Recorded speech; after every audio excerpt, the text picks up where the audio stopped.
Dear students, welcome to another lecture.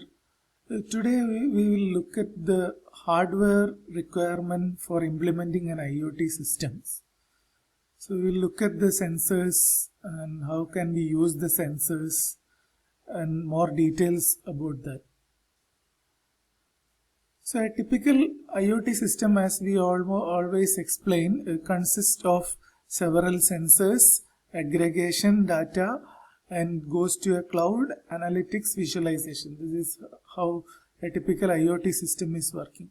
And these are the sensors which work to collect the information from the external world. So IoT sensors, so we must clearly understand a sensor and an IoT sensor. A sensor cannot become an IoT sensor unless we add some more components to it. So let us see in more details what exactly is there in an IoT sensor.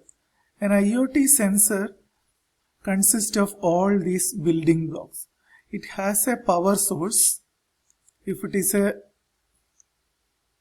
active sensor, it has to be powered, or if it's a passive sensor, it is capable of energy harvesting. It can source its own power and work. And we have got power management circuit and this power circuit management here, because most of the IoT sensors are going to be battery powered. So we need to periodically put the device into sleep, standby mode, changing the power consumption, etc. So if there is no intelligent power management, your battery will drain quickly or the device will run out of power. So that we need not want to happen. So every IoT sensor will have a power management circuit. They takes care of the power consumption and optimize the power use so that the device lasts longer. So power management module is there. Next module is the RF module, which is responsible for connecting the IoT sensor to the rest of the system. You can have radio transceiver modules which takes care of the RF signals, and ultra low power signal processing will be there. Wi-Fi module can be there. Cellular technology based modules will be there. So RF module comprises of whatever you require to communicate. Without this module, your data will not reach the internet. So this is a very important part of an IoT sensor. Next one, as we all know, this part, the sensor module, is responsible for bringing in the data from the external world. So they all together work and make an IoT system. So RF module is there, sensor module, etc. So this is a typical structure of an IoT sensor. So we will learn more examples for this segment. What are the different types of sensors available for each of this: accelerometer, gyroscope, light sensor, image sensor, etc. So when these sensor embedded with all these things, systems becomes a IoT sensor device. Okay. So three required functions: sensors, connectivity, power supply, and there is a master control for everything. This is your microcontroller. So there are different sensors, thousands of different sensors. So practically it's not possible to discuss about all sensors. So they all are very diverse, low power, RF and low cost to make IoT sensors difficult to implement. Okay. Now let us see more details about the sensors itself. So please understand, sensors when equipped with all these three becomes an IoT sensor. So you must clearly understand between the difference between a sensor and an IoT sensor. So IoT sensors are used for measuring physical quantities. Okay. So we will see different fields of its usage. Let us move in clockwise direction.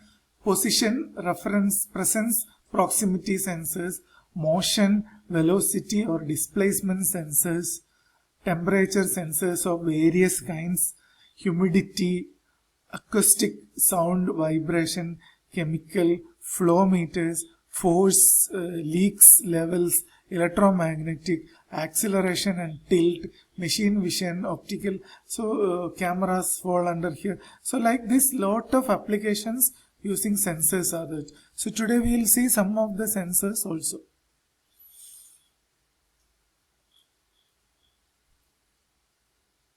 And this slide gives you an idea about different types of sensors used in different use case domains. So what all sensors are used in building automation? Light, infrared, proximity, temperature, chemical, accelerometer, etc. Because a building will have safety systems which uses chemical sensors, temperature sensors, and healthcare to measure the vital characteristics of human body.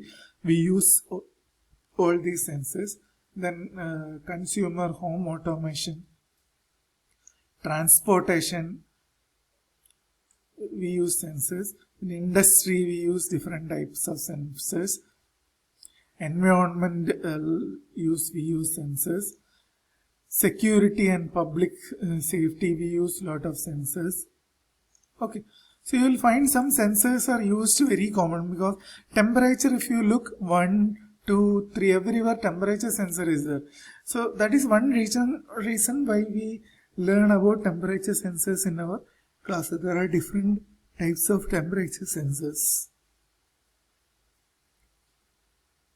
Okay, so just have a look at it. The slides will be made available in the description also. Now, what is the technology behind the sensors? This means micro electromechanical systems have accelerated the development of sensors. So if you look at the graph, in 2005 we had only a few sensors. So even Apple iPhone 2007 had only 3 sensors. Now as time passes, you can know that Samsung Galaxy, which came in 2014, had more than 10 sensors. Now most of your phones will be having many number of sensors. So I request all of you to find out the possibility of using the sensor data from your phone. If you can do that, your use case implementation will become very straightforward.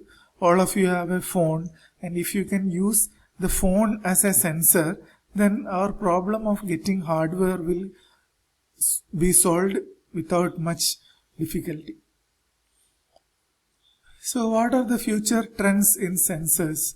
So we are looking for sensors for everything: MEMS-based sensor, image sensor, electromagnetic sensor, biochemical, and we want the sensors to be cheaper, smaller, power efficient, easy to use, etc. So some sensors are shown here: accelerometer, gyroscope, etc. So just have a look at it. Some sensors will help in your use case implementation. So just have a look at it. So in our quiz also we will ask about a sensor and its use. So teaching about every sensor and writing example code is not practical. Still, we will give you some sample code for some of the popular sensors. One we already did, temperature sensor, is like an analog device. You can interface it to the ADC and get the values. So just have a look at all these sensors and make note if you are interested in any of these sensors. Next thing that we require to implement IoT is wireless connectivity. So sensors need to be connected. You can use large number of protocols used, that could be cellular or non-cellular technologies. So at the bottom you can use IPv6 based low power wireless personal area networks, Bluetooth, then you can go for cellular, LTE and advanced technique. You have starting from personal area network, it slowly goes up to wide area network using Wi-Fi 802.20 IEEE standards for each of them. Just have an idea about the standards used for connectivity. So how do we select the proper connectivity requirement? So mostly it is driven by the application. So you have to find out if it is short range, high speed, we have to use Ethernet Wi-Fi. Then short range, moderate speed, these are the two. Long range, high power, cellular, and long range, low power, we have to use LoRa module, Sigfox, these kind of networks. Sigfox and all, they are all infrastructure based systems. Let's say you have a sensor. The sensor is sending only 1 byte per 1 minute. And for that, we need not use all these things. It's a very small data, 1 byte per 1 minute. For that, we have to use long range, low power things, and the range of all these things will be very high. So you need to study more about LoRa module, what is the range of it, how it can be used, etc., and what is Sigfox, etc. I will have some questions based on LoRa and Sigfox in the next assessment.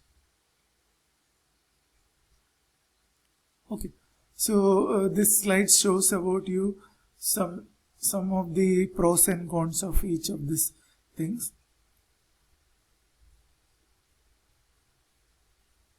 You can go through it and it's easy to understand. All of them are operating under unlicensed low power wireless area network.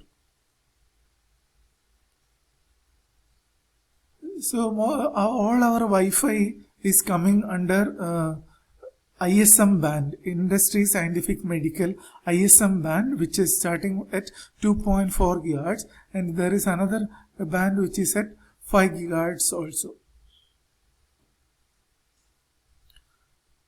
So if you want to operate in licensed spectrum, you have to use the cellular IoT technology. You have LTEs, different type of LTEs, and narrowband IoT. So this shows the typical networks used in sample use cases, what is connected cars, what is used, wearables, what are the technology used, energy management, what is used. So you have to explore different use cases and then come up with the actual thing used for the communication. Next thing is how the sensors will get the power. So power can be given externally, or the device can harvest the power. Okay, so harvesting power will help the device to last long. So more details you can get from this slide. So we will talk more about this harvesting power, etc., classification of sensors in the next video. Okay, thank you.